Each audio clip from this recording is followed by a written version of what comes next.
On April 12, 2026, over 79% of eligible Hungarian voters arrived at the polls, delivering a decisive blow to the political status quo. For 16 consecutive years, Viktor Orbán controlled the government. He built a legacy as an architect of sovereign conservatism and stood out as one of Europe's longest-serving modern leaders. By the time preliminary results were tallied, a former insider named Péter Magyar and his center-right Tisza Party had secured a projected supermajority, ending Orbán's reign.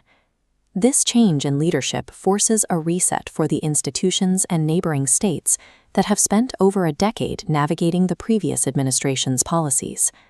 To understand why this matters, we have to look at the system Orbán built. Domestically, his administration incentivized traditional family structures, offering tax exemptions for mothers and maintaining unemployment around 4%. He paired these internal incentives with pragmatic foreign energy deals. Long-term contracts with Russia kept household utility bills lower than those in neighboring European countries. But on the borders, he took an isolationist stance. He erected physical fences and clashed repeatedly with Brussels, openly refusing to comply with European asylum policies. This approach secured steady domestic approval for years, but it resulted in billions of dollars in frozen European funds and pushed Hungary to the political fringes of the EU. Magyar broke from those ranks, but he did not run on a sweeping progressive agenda. He built his coalition as a pro-European, center-right alternative. The new administration aligns with the old regime on several key issues. The Tisza Party has signaled continuity regarding strict national border security. The divergence appears in their diplomatic strategy. Magyar has promised immediate cooperation with European institutions to repair relationships with Brussels.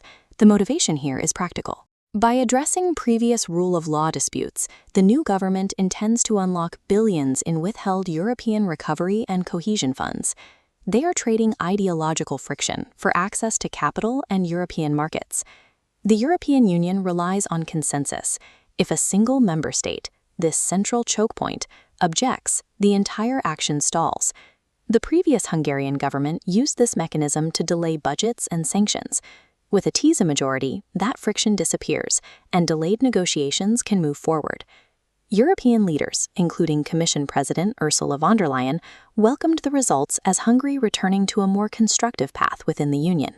While each member state still pursues its own agenda, removing this specific, long-standing veto allows the Union to resolve the specific aid packages previously held in limbo. For Ukraine, the election brings tangible relief. Hungary had been the most consistent voice blocking military and financial aid packages from reaching Kyiv. Moscow loses a reliable diplomatic backchannel.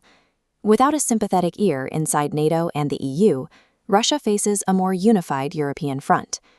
The results ripple across the Atlantic as well. For years, American populist conservatives praised the Hungarian model, forming close alliances with the outgoing administration. Prominent figures like J.J. Dance even visited the country shortly before the vote, offering endorsements that ultimately failed to persuade the Hungarian electorate.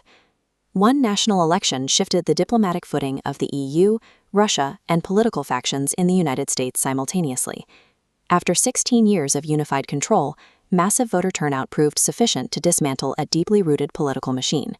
The new administration now has to govern. They inherit an economy dealing with inflation, debt, and demographic pressures that no single ballot can solve. The outcome demonstrates that even after 16 years of consolidation, a coordinated alternative can redirect a nation's path at the ballot box.